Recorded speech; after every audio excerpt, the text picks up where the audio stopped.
Welcome along, everyone, to Sports Pizza. Glad to be back on the airwaves and glad to have you join us. And we have missed you so much, especially off the back of the interesting sporting events from the last couple of days. And boy, oh boy, what an interesting turn of events in the Formula One. What about what's happening locally as far as CAF Confederations Cup goes? Rivers United doing some great stuff still. What about what's happening with some Nigerians all across in diaspora? Kamaru Usman getting into a fight, which is what he does for a living. Things didn't quite go well. Then we'll touch base also with the Premier League, and of course there was El Classico to speak about, which went incredibly well for teams like Barcelona. We'll touch base with lots more on the show today, but of course we're going to start off with the introductions, but we're going to take a first break. When we come back, it's all about who's in the studio and getting into the main stories.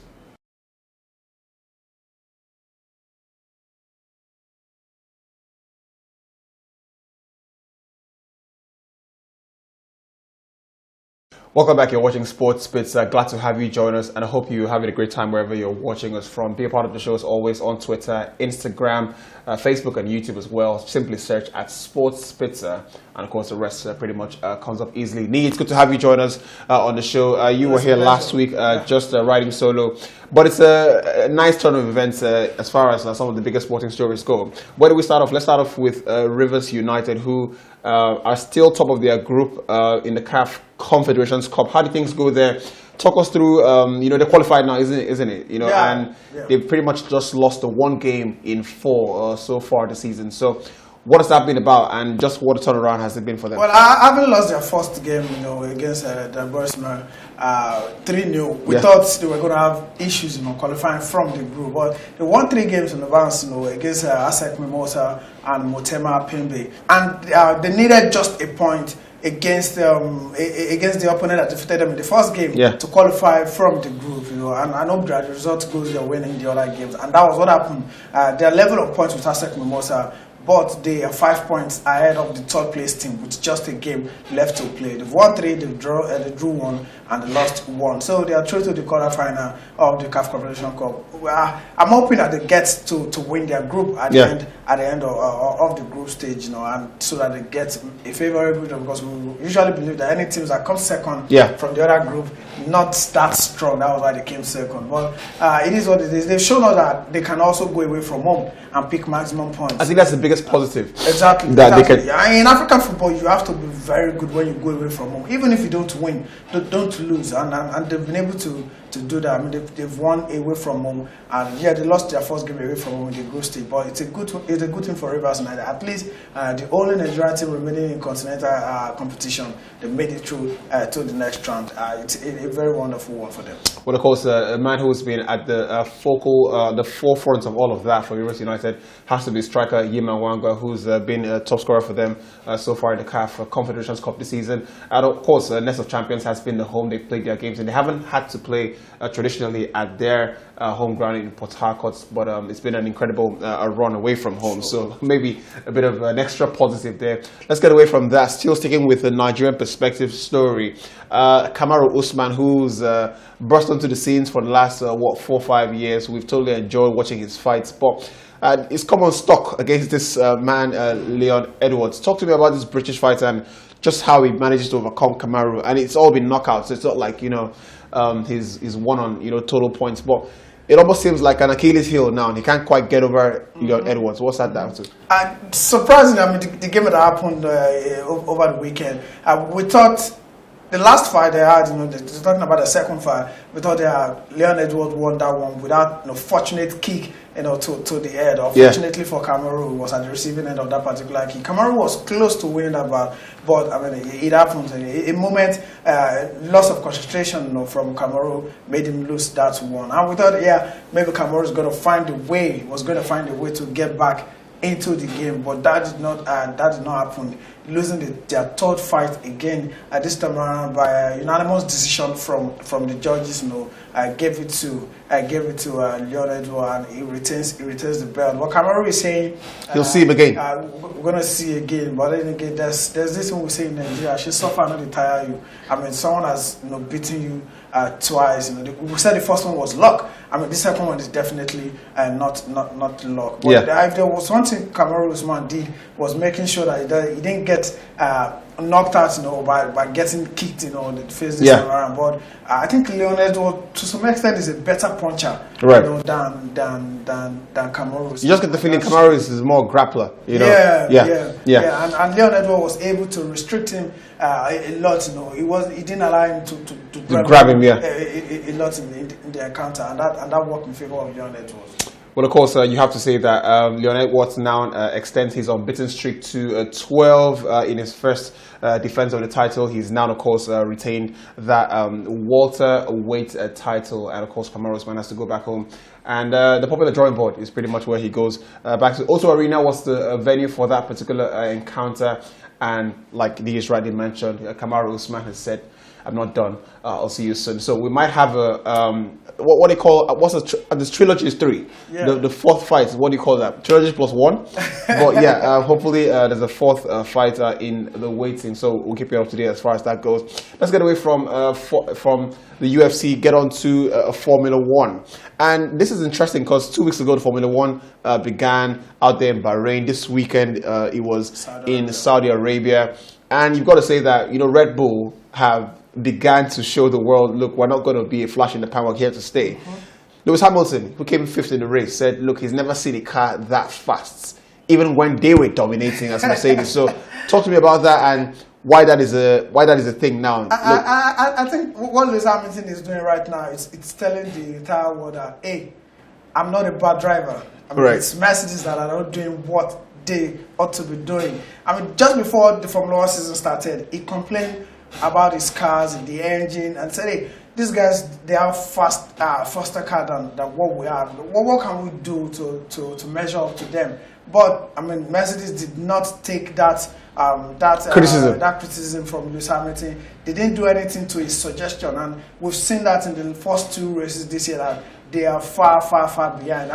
Red Bull are sharing the number 1 and number 2. Max Verstappen wins today. Sergio Perez comes second. The following race, Sergio Perez comes first. Max Verstappen comes third. As a matter of fact, Max Verstappen started 15th position because of the qualifying. He had issues with his engine in the qualifying race, so he started at the 15th position. From 15th, he was able to make it to second. So that means if he had started at pole position, he would have won the race. And that was why Lewis Hamilton came out to say he hasn't seen a car that fast. That is quite a comment to make, especially when you are arguably maybe the greatest Formula 1 driver of all time. Exactly. And I keep saying Lewis Hamilton is not a bad driver. He has been the best that I've seen, maybe aside from Marcus Schumacher and the rest, and maybe Fernando Alonso. But I think it has to do with the car engine. And he said it a couple of days back that he's not a bad driver. Right. So we know that. So it's just telling us that something is not quite right with Mercedes. Yeah. And look, this even makes it for bad reading for Mercedes fans in the sense that even the Mercedes executives, Toto Wolff has said, look, we have to be fair to Red Bull. Their cars are really good. So I think there's a bit of an admission from their point of view that and there are fears. There are fears that at the end of the season, maybe Lewis Hamilton will just walk away. But then again, if he walks away, look at the manufacturer, the constructors. Aside from Mercedes and Red Bull, I don't think there's any other car that Lewis Hamilton will definitely go. Maybe he'll retire at the end of the season. I think he has to stick around, right? Has to stick around. But of course, great stuff as far as Formula 1 season goes. 2 races in, a couple more to go. The next one for sure lands in Australia. And of course, it will be quite the race to see 2 weeks from now. So that's for sure. Well then, let's get away from Formula 1. We'll touch base with UFC. Formula 1. We'll touch base with CAF Confederations Cup. It's about time we touch base with the El Classico, which happened, just the last weekend. Talk to me about Real Madrid's slump in the El Clásicos recently. It's sort of like made the tie look less interesting, but they scored first in the game. Barcelona came back and won the game in stoppage time, courtesy of a Frank Kessie goal.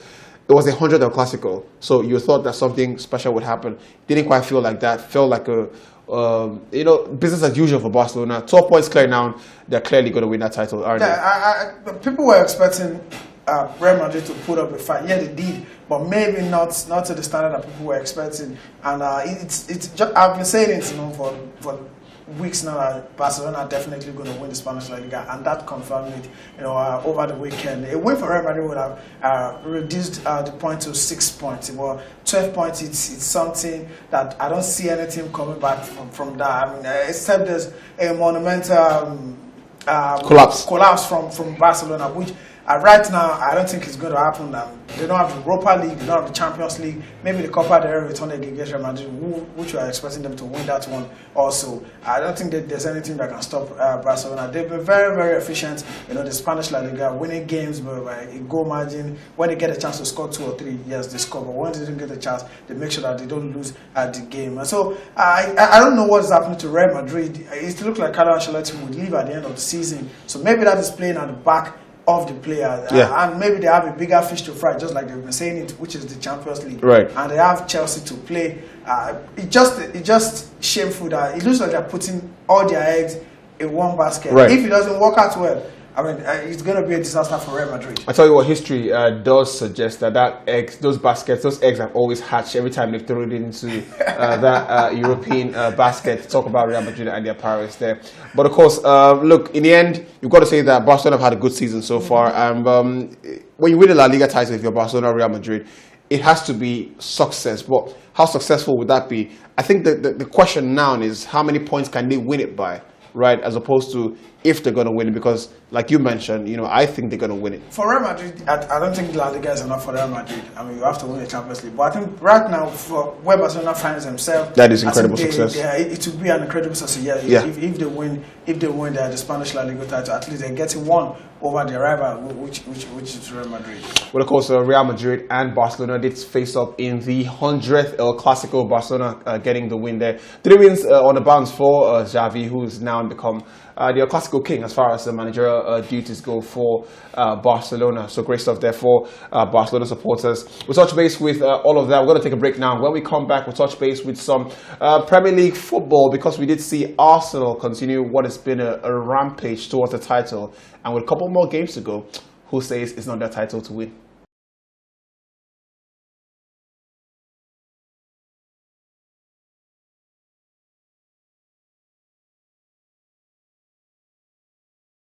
Welcome back, Sports Pizza fans. Great to have you here wherever you're watching us from. We're having a great time in the studio. As far as all the big sporting talk goes, we touched base with Formula One, which was quite interesting at the Saudi Arabian Grand Prix. Red Bull continuing what has been a 2-week winning streak as far as pole positions. Sergio Perez, described by Hamilton as the fastest he's ever seen a car in. We also touched base with the CAF Confederations Cup. Rivers United, Nigeria's sole participators in that tournament, and it's pretty much going well. 10 points at the moment after 5 games. It means they qualified into the semi-finals. So lots to look forward to as far as that goes. Me, of course, still in the studio, and he did mention that Kamaru Usman actually did lose to Leon Edwards, and that was a trilogy at the O2 Arena. Usman, of course, saying there would be another fight. So keep an eye on all of that. What else did we touch base with? El Clasico, and why not? 100 El Clasico, Barcelona getting a win. They're 12 points now, they're top of the table in Spain. It feels as if though they're running away with the title. Nee, it's still good to have you here in the studio. Let's touch base with your favorite Arsenal, who are now in an 8 points lead, if I'm not mistaken, over Man City. They now played 1 game more than City, who were in action in the FA Cup against Burnley. But Arsenal turning on the style, and Mikel Arteta seems to have a thing for the London derbies. Look, is there any doubts now that this team has got character, they've got competence, and of course they are showing that they are, pretty much in pole position to do it? Even City, have to say, the standards have been raised by Arsenal, isn't it? Exactly. I mean, when they lost to City in the Premier League, they went level on point with City. People said, yeah, now it's time for City to go on that run, Arsenal to falter, thereabout. But Arsenal found a way to get back to the top of the league, opening a 5-point lead, ahead of City. And when they lost in the UEFA Europa League against Sporting Lisbon, people questioned their character. How would they respond? Crystal Palace sacked the manager, a new manager bounced, blah, blah, blah. But Arsenal found a way, to win the 9th London derby this season. I mean, they've won 9, they've drawn 1. Yeah. Talking about London derby, so I think they're finding joy in playing against London teams. But 8 points ahead of City. Though City have a game in hand, it puts the pressure on City, whether we like it or not. And I think there will come a time that City will probably look at Arsenal and see, well, we thought we were going to drop points. They didn't drop points. Maybe let's just focus on the Champions League. I think it's going to get to that point. Psychologically, Arsenal feels that let's keep winning our games. Let's keep winning our games. Let's do the basic thing right. And I mean, if you keep winning, at a point, something will always. I mean, if you keep chasing someone, and I mean, you can't get them. Right. At the point, you just feel like, okay, maybe just let me leave this person I'm chasing. So I think that's what's going to happen at the end of the day with City regarding us now. 69 points, 28 games played. That means there are 10 more games to go. So 10 finals for the Arsenal now. And of course, they have played one more game than City. And the fixture list looks pretty favourable. If you take a look at the fixture, they welcome Leeds in the next week. Then they play Liverpool, which is relatively, depending on how you look at it, a tough game. Always going to be a tough game at Anfield. There's West Ham away from home. Then they play Southampton at home. Then Manchester City. They play Chelsea as well. And there's still Newcastle to go. So it might be 10 games, but there are some 5 tough games in there that could mean, you could drop maybe 1 or 2 points there. So it's not all done and dusted, but if there's anything they've shown is that when those big games come, Arsenal always find a way to raise their level somewhat. And I feel that they need to beat the so-called, no disrespect to them, the so-called not so big teams, the Leeds United, the Southampton, I think they are West Ham and it mix there. So if they win those games, and we only hope that City will drop points against, because they've shown that they can drop points against the so-called not big teams in the league. And I think the game against Liverpool is also going to be key. I mean, win the game against Liverpool, and that sends a message to win at Anfield. Sends a message that if they can go to Anfield to win, then they win their next game against West Ham, win their next game against Leeds United, against Southampton. Then you go to the Etihad. And even if they drop a point against Man City, if they lose against Man City, that it doesn't end there. But I think the game against Liverpool is definitely going to be the turning point. Yeah. Watershed moments for Arsenal there, and the one good thing is that they have a cushion. They have an 8 points cushion. So no matter what happens, there's still pretty much a nice pillow to sleep on going into those 10 finals, as Mikel Arteta has termed it. Also great is that they're playing just once a week now, and from now until the season finishes. So out of the Europa League, out of the Champions League, of course, out of the FA Cup, and of course Carabao Cup was won a long time ago. Right then, let's get away from that now. Let's touch base with Chelsea, who drew against Leeds United. It kind of felt like they were getting into a nice momentum, but got stopped in their tracks there by Leeds United. Everton, I beg your pardon, right? Sean Dykes and Burnley. Look, in the end, it kind of feels like Real Madrid they're also putting their eggs in one basket, the Champions League. I spoke to Chelsea fans in the last 1 week, and they said, look, we're going to win that Champions League. Graham Potter was in a club fan forum, and he said, let's go for the Champions League. Is that something that is possible? They've done it before, twice. Sure. I mean, when they won the Champions League the first time in 2012, they were not an impressive form in the league.